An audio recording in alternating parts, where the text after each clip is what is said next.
Hi ನಮಸ್ಕಾರ. ನಾನು Kusuma. Welcome to fascinate gardener. ಇವತ್ತಿನ ವಿಡಿಯೋದ್ರಲ್ಲಿ ಗ್ರೋಯಿಂಗ್ ಬ್ಯಾಗಲ್ಲೇ ಕಿಚನ್ ವೇಸ್ಟ್ ಕಂಪೋಸ್ಟಿಂಗ್ ಹೆಂಗೆ ಮಾಡಬೇಕು ಅಂತ, ಮತ್ತು ನರ್ಸರಿಯಿಂದ ತಂದಿರೋ ಮಾವಿನ ಹಣ್ಣು ಗಿಡನ ಈ ಕಿಚನ್ ವೇಸ್ಟ್ ಕಂಪೋಸ್ಟಲ್ಲಿ ಹೆಂಗೆ ಟ್ರಾನ್ಸ್ಪ್ಲಾಂಟ್ ಮಾಡ್ತೀನಿ ಅಂತ ನೀವು ಈ ವಿಡಿಯೋದ್ರಲ್ಲಿ ನೋಡ್ಬೋದು. ನನ್ನ ಟೆರೆಸ್ ಗಾರ್ಡನಲ್ಲಿ ಆಲ್ರೆಡಿ ಯೂಸ್ ಆಗಿರೋ ಮಣ್ಣೇ ಇದನ್ನು ಚೆನ್ನಾಗಿ ಒಣಗಿಸ್ಕೊಂಡು ಇಟ್ಕೊಂಡಿದ್ದೀನಿ. ಇವಾಗ ಫಸ್ಟು ಈ ಮಣ್ಣನ್ನು ಹಾಕ್ಕೊತಾ ಇದ್ದೀನಿ. ಮಣ್ಣನ್ನು ನೀಟಾಗೆ ಒಂದು ಲೆವೆಲ್ ಮಾಡ್ಕೊತಾ ಇದ್ದೀನಿ.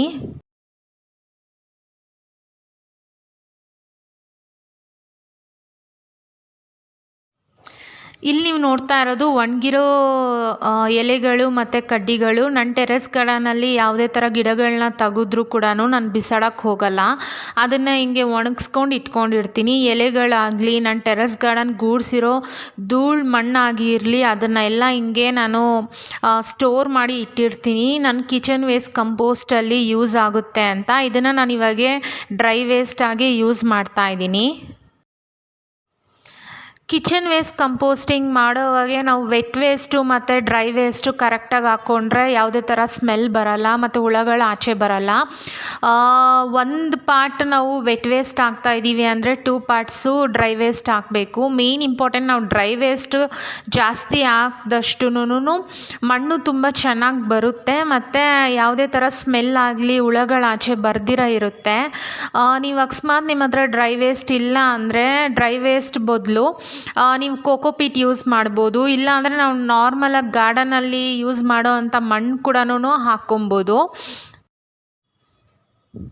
₹1 ಖರ್ಚಿಲ್ದಿರ ನಮ್ಮ ಟೆರೆಸ್ ಗಾರ್ಡನಲ್ಲಿ ನಾವು ಗಿಡಗಳನ್ನ ಬೆಳೆಸ್ಕೊಬೋದು. ಇಲ್ಲಿ ನೀವು ನೋಡ್ಬೋದು ನಮ್ಮ ಮನೆ ಕಿಚನ್ ವೇಸ್ಟ್ ಇದು. ನಾವು ಸಪ್ರೇಟಾಗಿ ಒಂದು ಬಕೆಟೇ ಇಟ್ಬಿಟ್ಟಿರ್ತೀವಿ ಈ ಕಿಚನ್ ವೇಸ್ಟ್ಗೆ ಅಂತಲೇ. ಇದರಲ್ಲಿ ಎಲ್ಲ ಥರ ಸಿಪ್ಪೆಗಳಾಗಲಿ, ಹಣ್ಣಿನ ಸಿಪ್ಪೆ ಇಲ್ಲಾಂದರೆ ಮೊಟ್ಟೆ ಸಿಪ್ಪೆನೂ ಕೂಡ ನಾವು ಇದರಲ್ಲಿ ಹಾಕಿರ್ತೀವಿ. ಇವಾಗ ಒಂದೊಂದು ತರಕಾರಿಗಳನ್ನ ನಾವು ಯೂಸ್ ಮಾಡ್ದಿರೇ ಅದು ಹಾಳಾಗಿಬಿಟ್ಟಿರುತ್ತೆ. ಅಂಥದ್ದು ಕೂಡ ನಾವು ಯೂಸ್ ಹಾಕ್ತೀವಿ ಇದರಲ್ಲೇ. ಕಿಚನ್ ವೇಸ್ಟಲ್ಲಿ ಇಂಥದ್ದನ್ನು ಯೂಸ್ ಮಾಡ್ಕೊಬೋದು, ಏನು ಪ್ರಾಬ್ಲಮ್ ಇಲ್ಲ. ಇವಾಗ ನಾವು ಕಿಚನ್ ವೇಸ್ಟ್ ಮಾಡೋವಾಗ ಕಂಪೋಸ್ಟ್ ಆಗೋವಾಗ ಹುಳಗಳೇ ಆಗೋದು. ಅದರಲ್ಲಿ ಫಸ್ಟೇ ಹುಳಗಳಾಗಿದ್ರೂ ನಾವು ಅಂಥದ್ದು ಯೂಸ್ ಮಾಡ್ಬೋದು. ಆದರೆ ಕಿಚನ್ ವೇಸ್ಟ್ ಕಂಪೋಸ್ಟಲ್ಲಿ ನಾವು ಯಾವುದೇ ಥರ ಬೇಯಿಸಿರೋ ಐಟಮ್ಗಳನ್ನ ಯೂಸ್ ಮಾಡೋಕ್ಕೆ ಹೋಗಬಾರ್ದು.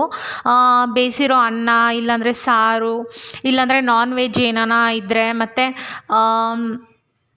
ನೀವೇ ಯಾವ ಥರ ಬೇಯಿಸಿರೋ ಐಟಮ್ಸ್ನೆಲ್ಲ ಹಾಕಿದ್ರೆ ಏನಾಗುತ್ತೆ ಅಂದರೆ ಅದು ತುಂಬಾ ಸ್ಮೆಲ್ ಬರುತ್ತೆ. ಅದರಿಂದನೇ ನಾವು ಅವಾಯ್ಡ್ ಮಾಡಬೇಕಾಗುತ್ತೆ. ಈ ಥರ ಹಸಿ ಕಸ ಹಾಕೋದ್ರಿಂದ ಸ್ಮೆಲ್ ಇರುತ್ತೆ. ಆದರೆ ನಾವು ಇದರಲ್ಲಿ ಡ್ರೈ ವೇಸ್ಟ್ ಹಾಕಿ ಅದನ್ನು ಕವರಪ್ ಮಾಡ್ಕೊಬೋದು.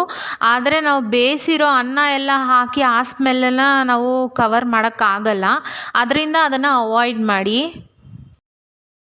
ಕಿಚನ್ ವೇಸ್ಟ್ ಹಾಕ್ಮೇಲೆ ನಾನು ಮಣ್ಣನ್ನು ಹಾಕಿದ್ದೀನಿ. ನನ್ನ ಹತ್ರ ಡ್ರೈ ವೇಸ್ಟ್ ಇದ್ದಿಲ್ಲ, ಅದರಿಂದ ಸ್ವಲ್ಪ ಎಕ್ಸ್ಟ್ರಾ ಮಣ್ಣನ್ನು ಹಾಕ್ಕೊಂಡಿದ್ದೀನಿ. ಮತ್ತು ನಾನು ನೀರು ಹಾಕಿದ್ದೀನಿ. ಹಿಂಗೆ ನಾನು 10 ದಿವಸವರೆಗೂ ಡೈಲಿ ಇದಕ್ಕೆ ನೀರು ಹಾಕ್ತೀನಿ. ಅದರಿಂದ ಕಂಪೋಸ್ಟ್ ನಾನು ಕಲೆಕ್ಟ್ ಮಾಡ್ಕೊತೀನಿ. 10 ದಿವಸ ಆದಮೇಲೆ ನಾವು ಯಾವುದೇ ಥರ ಗಿಡಗಳನ್ನ ಟ್ರಾನ್ಸ್ಪ್ಲಾಂಟ್ ಮಾಡ್ಕೊಬೋದು. ಇಲ್ಲಿ ನೀವು ನೋಡ್ಬೋದು ಮಾವಿನ ಗಿಡಕ್ಕೆ ಗ್ರಾಫ್ಟಿಂಗ್ ಆಗಿದೆ. ನಾವು ನರ್ಸರಿಯಲ್ಲಿ ತರೋ ಗಿಡಗಳಲ್ಲಿ ಹಿಂಗೆ ಗ್ರಾಫ್ಟಿಂಗ್ ಆಗಿದ್ದರೆ ಗಿಡಗಳು ತುಂಬಾ ಬೇಗ ಹಣ್ಣು ಬಿಡುತ್ತೆ ಅಂತ. ಇಲ್ಲ ಅಂದರೆ ತುಂಬಾ ಟೈಮ್ ತಗೊಳುತ್ತೆ ಗಿಡಗಳು ಬೆಳೆದು ಹಣ್ಣುಗಳನ್ನ ಬಿಡೋದಕ್ಕೆ. ಈ ಕಿಚನ್ ವೇಸ್ಟ್ಗೆ ಇವಾಗ 10 ದಿವಸ ಆಗಿದೆ. ಅದರಿಂದ ಅದು ಸ್ವಲ್ಪ ಮಣ್ಣು ಕೆಳಗಡೆ ಹೋಗಿದೆ. ಇವಾಗ ನಾವು ಇದರಲ್ಲಿ ಯಾವುದೇ ಥರ ಗಿಡಗಳನ್ನೂ ಹಾಕ್ಕೊಬೋದು, ಇಲ್ಲಾಂದರೆ ಬೀಜಗಳನ್ನೂ ಹಾಕ್ಕೊಬೋದು. ಇವಾಗ ಇದ್ರ ಮೇಲೆ ಇರೋ ಸ್ವಲ್ಪ ಮಣ್ಣನ್ನು ಮಾತ್ರ ನಾನು ತೆಗಿತಾ ಇದ್ದೀನಿ. ಇವಾಗ ನಾವು ಮಾವಿನ ಹಣ್ಣು ಗಿಡನ ಟ್ರಾನ್ಸ್ಪ್ಲಾಂಟ್ ಮಾಡಬೇಕು ಅಂತ. ಇಲ್ಲಿ ನೀವು ನೋಡ್ಬೋದು ನಾನು ಮೇಲೆ ಮಣ್ಣು ಮಾತ್ರ ತೆಗ್ದಿದ್ದೀನಿ.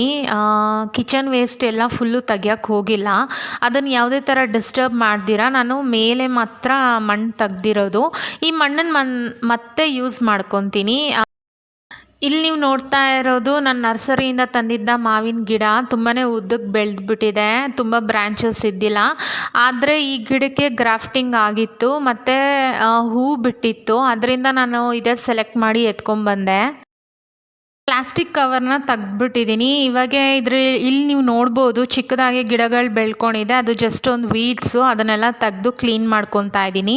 ಸ್ವಲ್ಪ ಅದರಲ್ಲಿ ಪಾಚಿ ಥರ ನೀರೆಲ್ಲ ನಿತ್ತಿ ಪಾಚಿ ಆಗಿಬಿಟ್ಟಿದೆ. ಅದರ ಮೇಲ್ಮೇಲೆ ಮಣ್ಣನ್ನು ಕೂಡ ತೆಗ್ದ್ಬಿಡ್ತೀನಿ. ನರ್ಸರಿಯಿಂದ ಗಿಡಗಳನ್ನ ತಂದ ತಕ್ಷಣವೇ ನಾವು ಟ್ರಾನ್ಸ್ಪ್ಲ್ಯಾಂಟ್ ಮಾಡೋಕ್ಕೆ ಹೋಗಬಾರ್ದು. ನಾನು ಈ ಮಾವಿನ ಗಿಡ ತಂದು ಆಲ್ರೆಡಿ 2 ವಾರಗಳು ಆಗಿದೆ. ಬಿಸಿಲಿಗೆ ಮಾವಿನ ಗಿಡ ಎಲೆಗಳ ತುದಿ ಎಲ್ಲನೂ ಒಣಗೋಗ್ಬಿಟ್ಟಿತ್ತು. ನಾನು ಒಂದು 2 ದಿವಸ ಇದನ್ನು ನೆರಳಲ್ಲಿ ಇಟ್ಟಿದ್ದೆ, ಮತ್ತು ಅದನ್ನು ಮತ್ತೆ ಬಿಸಿಲಿಗೆ ತಂದು ಇಟ್ಟಿದ್ದೆ. ನಾವು ನರ್ಸರಿಯಿಂದ ತಂದ ತಕ್ಷಣವೇ ಅದು ಎನ್ವಾರ್ಮೆಂಟ್ ಚೇಂಜ್ ಆಗಿರೋದ್ರಿಂದ ಗಿಡ ತುಂಬಾ ಶಾಕಲ್ಲಿರುತ್ತೆ. ನಮ್ಮ ಟೆರೆಸ್ ಗಾರ್ಡನ್ ಎನ್ವಾರ್ಮೆಂಟ್ ಸೆಟ್ ಆಗೋದಕ್ಕೆ ಸ್ವಲ್ಪ ಟೈಮ್ ಬೇಕಾಗುತ್ತೆ. ಅದರಿಂದ ಒಂದು 2 ವಾರ ಆದಮೇಲೆ ಟ್ರಾನ್ಸ್ಪ್ಲ್ಯಾಂಟ್ ಮಾಡ್ತಾಯಿದ್ದೀನಿ. ಇವಾಗ ಮಾವಿನ ಗಿಡನ ಮಧ್ಯಕ್ಕಿಟ್ಟಿದ್ದೀನಿ. ನಾವು ಫಸ್ಟೇ ತೆಗ್ದಿದ್ದು ಕಿಚನ್ ವೇಸ್ಟ್ ಮಣ್ಣನ್ನು ಇವಾಗ ಹಾಕ್ಕೊತಾ ಇದ್ದೀನಿ. ಅಕಸ್ಮಾತ್ ಅದೇನಾರ ಮಣ್ಣು ಕಡಿಮೆ ಆಯಿತು ಅಂದರೆ ನಾವು ನಾರ್ಮಲಾಗಿ ಗಾರ್ಡನಲ್ಲಿ ಯೂಸ್ ಮಾಡೋ ಮಣ್ಣನ್ನು ಹಾಕ್ಕೊಬೋದು. ಇವತ್ತು ನಾನು ಫಸ್ಟು ಟ್ರಾನ್ಸ್ಪ್ಲ್ಯಾಂಟ್ ಮಾಡಿರೋ ದಿನ ಆಗಿರೋದ್ರಿಂದ ನಾನು ಓವರ್ ವಾಟರಿಂಗ್ ಮಾಡ್ತೀನಿ, ಅದು ನೀಟಾಗಿ ಸೆಟಲ್ ಆಗಲಿ ಅಂತ. ನೀವು ನೋಡ್ಬೋದು ಹೋಲ್ಸಿಂದ ನೀರು ಫ್ಲೋ ಆಗ್ತಾ ಇದೆ. ನೆಕ್ಸ್ಟ್ ಡೇಯಿಂದ ಗಿಡಕ್ಕೆ ಎಷ್ಟು ಬೇಕೋ ಅಷ್ಟು ನೀರು ಮಾತ್ರನೇ ಹಾಕ್ಕೊತೀನಿ, ಓವರ್ ವಾಟರಿಂಗ್ ಮಾಡ್ಕೊಳಕ್ಕೆ ಹೋಗಲ್ಲ. ಗಿಡ ತುಂಬಾ ಉದ್ದಕ್ಕೆ ಬೆಳೆದಿರೋದ್ರಿಂದ ಅದಕ್ಕೆ ಏನಾರ ಸಪೋರ್ಟ್ ಕೊಡಬೇಕಾಗಿತ್ತು, ಇಲ್ಲಾಂದರೆ ಗಾಳಿಗೆ ಮುರಿದೋಗ್ಬಿಡುತ್ತೆ ಅಂತ ನಾನಿಲ್ಲಿ ಕೋಲ್ ಸಪೋರ್ಟ್ ಕೊಟ್ಟು ಅದನ್ನು ಟೈನ್ ದಾರ ಅದರಲ್ಲಿ ಕಟ್ಟಿದ್ದೀನಿ. ಇಂಥ ಟೆರೆಸ್ ಗಾರ್ಡನಿಂಗ್ ವೀಡಿಯೋಸ್ಗೋಸ್ಕರ ಫ್ಯಾಸಿನೇಟ್ ಗಾರ್ಡನರ್ ಚಾನಲ್ನ ಸಬ್ಸ್ಕ್ರೈಬ್ ಮಾಡ್ಕೊಳ್ಳಿ. ಪಕ್ಕದಲ್ಲಿರೋ ಬೆಲ್ ಐಕಾನ್ ಪ್ರೆಸ್ ಮಾಡಿ. ನಾನು ಯಾವಾಗಲೇ ವೀಡಿಯೋಸ್ ಹಾಕಿದ್ರೂ ನಿಮಗೆ ನೋಟಿಫಿಕೇಷನ್ ಬರುತ್ತೆ, ಯಾವುದೇ ಥರ ವೀಡಿಯೋಸ್ ಮಿಸ್ ಆಗಲ್ಲ. ಈ ಮಾವಿನ ಹಣ್ಣು ಗಿಡ ಪಕ್ಕದಲ್ಲಿ ನೀವು ಇನ್ನೊಂದು ಮಾವಿನ ಹಣ್ಣು ಗಿಡ ನೋಡ್ಬೋದು. ಅದು ನನ್ನ ಮಾವಿನ ಹಣ್ಣು ಬೀಜದಿಂದ ಬೆಳೆಸಿರೋ ಅಂಥ ಗಿಡ. ತುಂಬಾ ಉದ್ದಕ್ಕೆ ತುಂಬ ಚೆನ್ನಾಗಿ ಬೆಳೆದಿದೆ. ಆದರೆ ಅದು ತುಂಬ ವರ್ಷ ಆಗಿದೆ. ಆ ಮಾವಿನ ಗಿಡದಲ್ಲಿ ಯಾವುದೇ ಥರ ಕಾಯಿಗಳು ಬಂದಿಲ್ಲ. ನನಗೆ ತುಂಬಾ ಆಸೆ ಇತ್ತು ನನ್ನ ಟೆರೆಸ್ ಗಾರ್ಡನಲ್ಲಿ ನಾನು ಮಾವಿನ ಹಣ್ಣು ಹಾರ್ವೆಸ್ಟ್ ಮಾಡಬೇಕು ಅಂತ. ಅದರಿಂದ ನಾನು ಈ ಸತಿ ನರ್ಸರಿಯಿಂದ ತಂದಿದ್ದೀನಿ. ಮೇ ಬಿ ನೆಕ್ಸ್ಟ್ ಸೀಸನ್ ಅಷ್ಟೊತ್ತಿಗೆ ನನ್ನ ಟೆರೆಸ್ ಗಾರ್ಡನಲ್ಲಿ ನಾನು ಮಾವಿನ ಹಣ್ಣು ಹಾರ್ವೆಸ್ಟ್ ತಗೊತೀನಿ ಅನಿಸುತ್ತೆ. ಇವತ್ತಿನ ವಿಡಿಯೋ ನಿಮ್ಗೆ ಇಷ್ಟ ಆಗಿದ್ದರೆ ಲೈಕ್, ಶೇರ್, ಕಮೆಂಟ್ ಮಾಡಿ. ಮತ್ತೆ ಸಿಗೋಣ. ಬಾಯ್. Thanks for watching.